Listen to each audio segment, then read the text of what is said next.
If you are a Texas homeowner, listen to this. Last week, I got on what was supposed to be a simple overview call with a new affiliate partner. But then she started sharing her experience, her real experience, dealing with Texas CAD and protesting her property taxes. So tell me what data you're using when you go to protest. What data? Well, I mean, when I did protest the first year, I actually went before a committee and I had to do some research on my own. And I think I went through Google and I Googled it. And so I had to use comparables.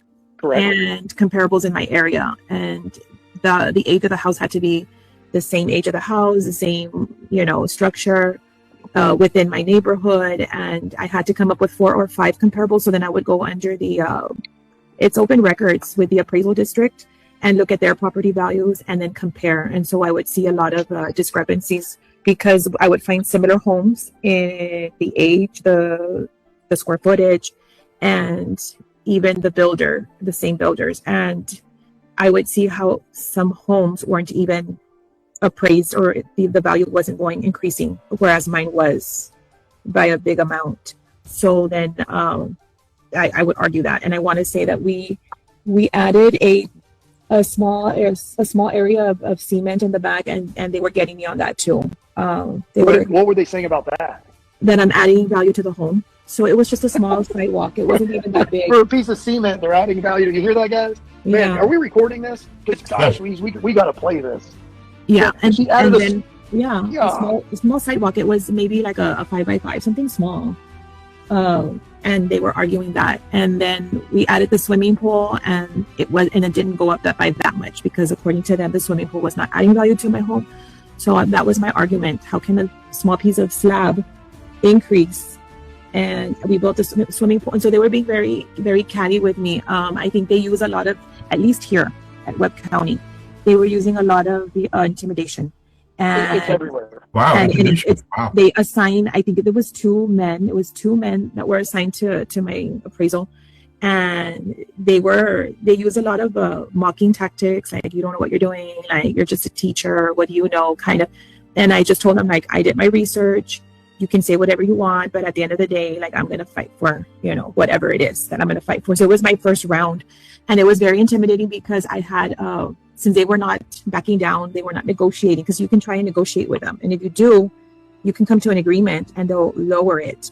But they didn't. So these guys weren't backing down. So I had to go before a committee. And I can't remember the acronym, but it was a committee. It was like you're in a courtroom and you're in a committee of like maybe 12 to 15 individuals who are going to decide, whose side am I taking?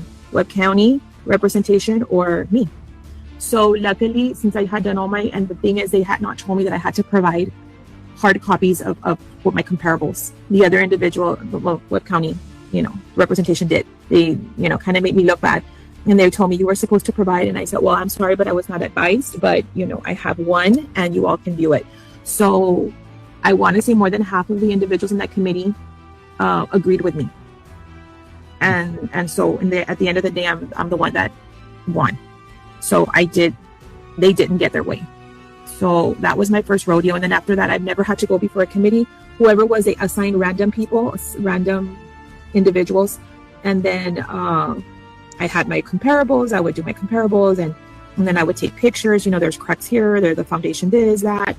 And so they would work with me over the phone. Hey, Ms. Gonzalez, what do you think? We're going to lower it to this amount, blah, blah, blah. And so then we would come to an agreement. So after that, every year it's been that way over the phone, and they've been really nice. But I noticed a trend. So it was the first time for me before that committee was 2 men against me. And then after that, it's been ladies that have been calling or they'll tell me, Ms. Gonzalez, we'll work with you. Very different. And so since 2015 all the way to now, that has been what I've been dealing with. And it's sad to say, but I do work with people that are educated, but they're just afraid.